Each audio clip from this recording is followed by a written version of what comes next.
Okay, so what I just showed you was one of my classmates who had passed away recently, and so yeah, I knew this dude.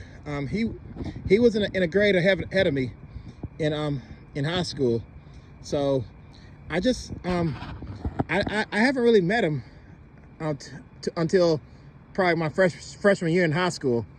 And so anyway, this guy, we were never friends, basically. To me, he was always a bully. And I remembered when one time I was waiting in line and he was in front of me and stuff, and he started talking shit to me, and he punched me in my chest. And so I was about to hit him back, but then I remembered that if I did that, then it'll be a fight, and I'd get in trouble. And that's the other thing about me. I always thought things through before I acted, so that I didn't want to face consequences where it would inconvenience not only me but my parents. So if I had fought this dude, I would have had to probably be sent to detention. And when you're in detention during that time, back in the 90s, you lose the privilege to ride the bus, especially if you got sent to off-campus detention, which is what they call, back then they called it SAC,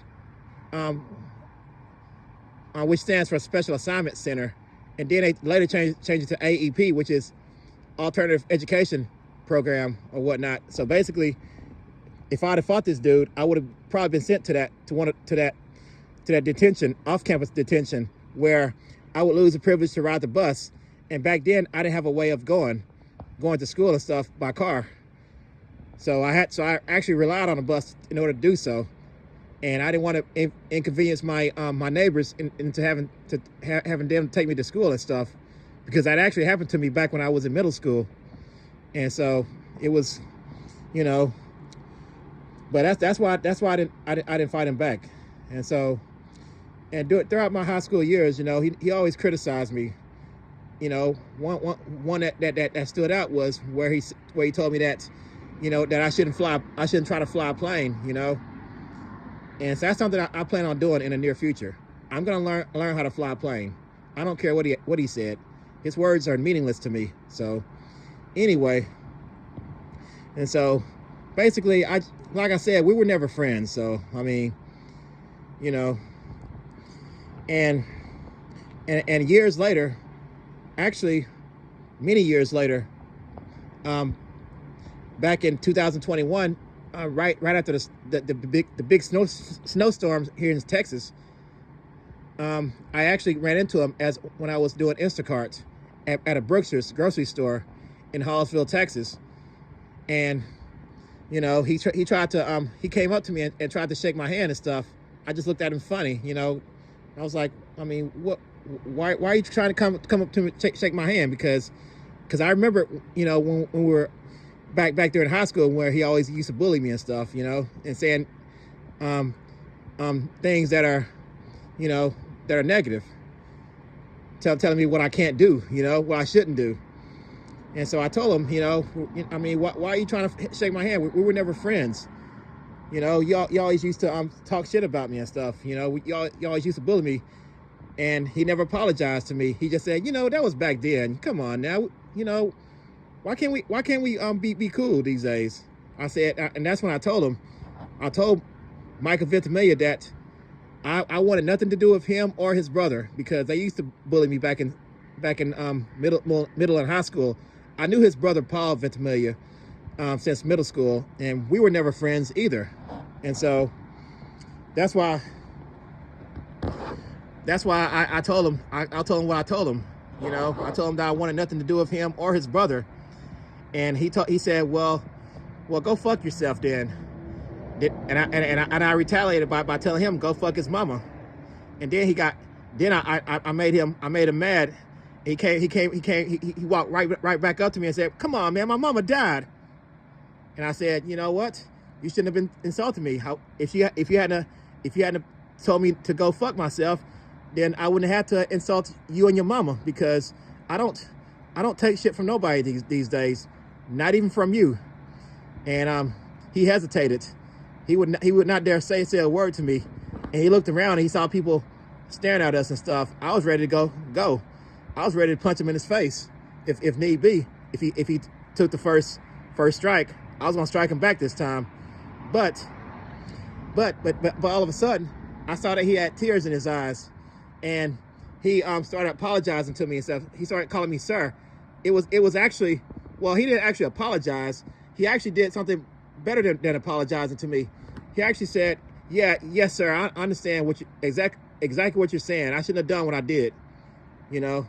So yes sir. And I kept telling him, you know, that's why you looking stupid right now, because you think you can just take me on and just insult me like in the old days. But that's not gonna happen these days. These days, I fight back. I have a military mindset. I will let no man or woman try to dominate me. Because I'm a man myself, and I am not meant to be dominated by anyone. You know, I mean, you know. And he said, yes sir, I understand, yes sir. He started kissing my foot and stuff, saying yes sir to me and stuff, you know, showing me respect. Finally, you know. So I did get my get back in a way, which I unexpectedly,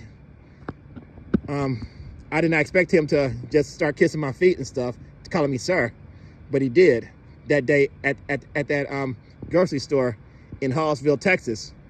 And so recently, like maybe about a week ago, I saw on Facebook that he had passed away. And I know one of his classmates. We also weren't cool, but his classmate actually worked at the same place as I do. You know, we don't talk or anything, because, you know, I saw that he was, you know, he was pretty much, he didn't really get out of his high school ways and stuff. But so, you know, I wasn't gonna get on to him about that, because we work at the same place. And so, you know, I just decided to be cordial towards his friend. And his friend told me, I asked his friend, how did Michael Ventimiglia die? I heard he died recently. And his friend told me that he died of pneumonia. And I said, oh, okay, wow, that's, and that was that. You know, I didn't ask any more questions. I just know to make sure I bundle up when it gets cold and stuff. I don't know exactly how he died. So I just know based on what his friend said that he died of pneumonia. So, you know, and he was, I think, so I'm 43 years old. So he was probably 44 years old. He might have been 43, because he was born in 1981. I was born in 1982. So yeah, he died pretty young, you know, for somebody who caught pneumonia. You know, I would think that somebody who caught pneumonia would have died at a much later age, or even at a very young age, like as a small child. But I didn't expect a grown man to die of pneumonia. That's still relatively young, you know. So anyway, I'd be lying to you if I told you that you know, that from the rest in peace and whatnot, because like I said, we were never friends. So I'm not gonna just pretend like we were best of friends and just, I was not sad about him passing away. I was indifferent, you know. I was just, I guess the most that I was curious about how he passed away. And now that I know, you know, I said, okay, you know, life goes on. You know, this is just an example of, you know, certain people. This is why you should treat people well while you're alive, because when you pass away, those same people that you treated bad, they're not going to care about you passing away. Just like I'm pretty indifferent about him passing away. I feel no sadness at all, you know. And of course, I'm not celebrating him passing away, you know, because like I said, you know, we weren't, I mean, he didn't affect my life to the point where I hate him, you know. I don't hate the guy. It just, you know, I just don't care about the guy. I don't care about his brother, and I don't care about his family. His family has decided that they wanted nothing to do with me, so I want nothing to do with them, you know. It's the same, you know, the feeling is mutual, basically. So anyway, so I would say condolences to his family, but like I said, his family doesn't care about me. So, you know, all I'm gonna say is condolences to his wife, Sharon Ventimiglia. Sharon, I knew her from middle school. We were actually in detention together, in school detention, where we could still ride the bus and stuff. You know, one thing I remember about her was she was nice enough to let me borrow a pencil when I didn't have a pencil. So she was nice. So I guess condolences to Sharon, I guess, because, you know, he was with her ever since we were in high school. I was in high school. I think they met when they were in high school. And so they stayed together for, you know, all these years. And as far as I know, they never divorced. That's just, I guess that's the one thing that's sort of amazing to me, was that they've been married for all these years, and you know, that's very uncommon these days. So anyway, I just wanted to get online while I'm washing clothes and just talk about this classmate that I know who had passed away.